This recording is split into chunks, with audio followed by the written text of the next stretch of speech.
Well, the relationship between India and the United States has been going through fairly troubled times, not least of all because of Donald Trump's decision to impose a whopping 50% tariffs on India. That includes 25% sanctions as a result of India's decision to continue importing Russian oil.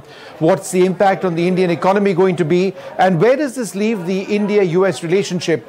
Joining us now, a very special guest, Professor Jeffrey Sachs, one of the world's foremost economists. Thanks, Professor Sachs, for being with us. My first question to you, My pleasure. Donald Trump, his decision to impose 50% tariffs on India, why do you believe that that is unconstitutional? Well, in general, one-person rule in the United States determining which countries pay which tariffs is absolutely beyond the law in the U.S. If you look at our Constitution, Article 1, Section 8, it says tariffs are the responsibility of the U.S. Congress. But Trump declares emergency after emergency that are, from a legal point of view, outrageous and invalid. We should not have one-person rule in the U.S. Okay. Do you believe that, broadly speaking, this is something that is bound to impact the India-US relationship, which has been assiduously built up over the last several decades? Of course, it has a negative consequence, but it merely bears out what I have been saying to dear Indian friends for years, which is that the United States uses other countries. It does not act responsibly towards other countries, so be careful. India should not allow itself to be used by the U.S., for example, as somehow in the U.S. misguided trade war with China. India, I think, according to at least some people, was going to become the replacement for China. The U.S. would fight China, and it would welcome India to replace the Chinese supply chains. I said that I regarded that as unrealistic, that the U.S. would not allow a major expansion of exports from India any more than it would allow them from China today. I think that these events should give warning or pause to Indian officials. Yes, I'm not saying to arbitrarily break relations with the U.S., but also don't rely on them. India needs to rely on a diversified base of partners: Russia, China, ASEAN countries, Africa, and elsewhere, and not see itself as mainly focusing on the U.S. market, which is going to be unstable, slow-growing, and basically protectionist. But Professor Sachs, the other way of looking at it is that India is deeply invested in the United States. The deep technology sharing, military technology sharing, clean energy technology sharing, the potential in resilient supply chains of, for example, semiconductors. These are just a couple of areas where India and the US, emerging technologies, both sides are working a great deal. There is, of course, that civil nuclear deal. It hasn't realized its true potential, but it's still there. It could. Would you not agree that this is something that benefits America greatly, which is why perhaps if India lasts out the Trump years, and I'm sure they would, then perhaps the relationship would be back on an even keel? Well, I don't want India and U.S. to have bad relations, but in all the areas that you indicated, China is at least as competitive, if not more competitive, than the United States, and strong India-China trade and investment and technology relations, to my mind, would be very beneficial for India as well as China. So if you look at green energy, or at digital, or at AI, or at advanced chips, China's a good partner for India. Of course, I would be told immediately, yes, but India-China relations are strained for other reasons. But my own view is solve those, because the benefits of the two giants really having good economic and trade and investment and finance relations would be wonderful for the two, and I think very good for the world. That's an interesting perspective because for the first time since the crisis that we had on the Himalayan frontier in Galwan, we've got Prime Minister Modi in a couple of days actually going to China for the SCO meet. That marks a real thaw in the relations. He'd be meeting President Xi over there. Do you believe that Donald Trump's move to push 50% sanctions on India might end up, or 50% tariffs on India might end up getting Delhi actually getting closer to Beijing? Absolutely. I think Trump is the great unifier of the rest of the world. That is, I think Trump is the greatest friend of the BRICS. By attacking Brazil, Russia, India, and China simultaneously, he has brought all of the leaders together. There have been a flurry of calls between Lula, Putin, Prime Minister Modi, President Xi in recent days because of Trump. So he's played a very constructive role. Not the one he thought he was playing, but a very constructive role in my view. Let me flip this around somewhat. There's that all-important meeting which is going to be taking place between President Trump and President Putin in Alaska. If there is some sort of chance of a peace process taking place in Ukraine and Putin and Trump agree that there is progress and Zelensky comes onto the table, then hypothetically would America continue to have problems with India importing Russian oil? I think that what you raise is a very real possibility. I certainly hope for it, that the meeting goes well in Alaska. And then Trump says from on high, from Mount Olympus, okay, I will not implement the punishing tariffs because we're making good progress. This is very possible, very Trumpian. I would be surprised, frankly, if Trump has invited Putin to Alaska only to insult him or to raise the stakes or to escalate tensions. I don't believe that's Trump's modus operandi. Trump likes accolades, and a failed summit is not an accolade. It's a danger. So there's a good chance that tomorrow will be an upbeat summit. Maybe Russia and the United States will say they're expanding economic relations. Maybe they'll announce some great joint venture for mining rare earths or something. Who knows? But that could be an occasion for Trump then to say, and with my dear friend India, and I love India, such wonderful people, that we're going to postpone the tariffs. Of course, they should be vigilant, but I'm going to postpone them. So that's a real possibility. I think India should not vituperate right now. It doesn't have to react to every one of Trump's ups and downs. There's a real chance for a positive summit tomorrow, and that could be good news for India also. You know, I was speaking to the former National Security Advisor, John Bolton, yesterday, and he said the clear-cut way Delhi could get out of this mess was by recommending Trump for a Nobel, not once but twice over. But be that as it may, let's talk a little bit about oil.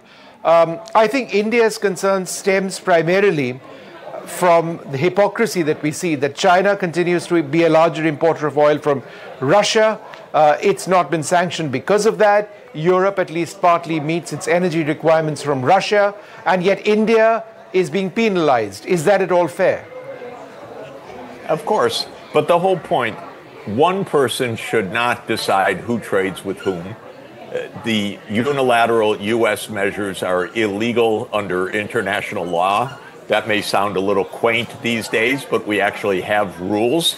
We have international law. We have the World Trade Organization. Of course, Trump doesn't believe in any of that, but the rest of the world shouldn't give up on it just because we have one vituperative, intemperate U.S. president. So I don't believe in any of the sanctions. I don't think what Trump's doing is legal, from the point of view of American law, nor do I think it's legal from the point of view of international law, nor should the U.S. tell India with whom to trade, nor is the whole premise correct that the U.S. has the right to punish Russia and its partners because of the war in Ukraine. That's another issue, but the war in Ukraine, in my view, was caused by the United States, not caused by Russia. This is a war over NATO enlargement. This is very important to understand. This war goes back to 30 years of U.S. provocation because America is very arrogant, not only Trump, the whole political class. And for 30 years, they've said we can go where we want, when we want, how we want in security terms, including putting military bases on Russia's borders. That's why there's a war in Ukraine. And then to sanction India because of U.S. provocations, well, the whole thing's absurd. So I think we went down a very bad road. The U.S. is flailing around because Russia's winning on the battlefield. And Russia said no to the U.S. You don't dictate to us our security terms. Professor Sachs, what's the economic impact going to be on India if Trump does go ahead with these 50% tariffs and sanctions? Negative, but only modestly so, because India's real economic future is not becoming the new big exporter to the U.S. market. India's real economic future is within Asia. It's India-Africa. It's India with Russia. In other words, India is on the way to have a very diverse export base. The U.S. and Europe are slow-growing markets. This is important to understand. Yes, they're high income, but they're slow-growing markets, and they're protectionist. The fast-growing markets are India, China, ASEAN or Southeast Asia. Africa will be a fast-growing region, and these will be the trade partners of India in the future. I'm a believer, it may sound, again, a little quaint, but I'd like India to join RCEP. The Regional Comprehensive Economic Partnership. It came close to that. It's now 15 countries, China, Japan, Korea, ASEAN 10, Australia, New Zealand. India would be a great 16th member. It would become more than the 16th. It would be 1 and 2 together with China.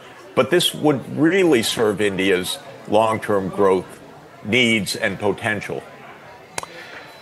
Professor Sachs, in the recent past, we've seen some high-tech companies, for example, Apple, move away from China, set shop in India in a very big way, and manufacture massively in India for an international market.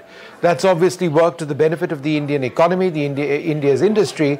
But Donald Trump says that, no, you can't do that. He's told Tim Cook that you have to establish a bigger presence in America in terms of manufacturing.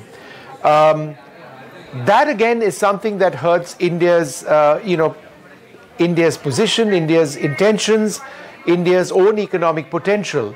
If an international company chooses to move away from China in this case and set shop in India, what business does Trump have to order that company back into the U.S.? Well, you could ask what business did he have to order it out of China in the first place? None, in my view.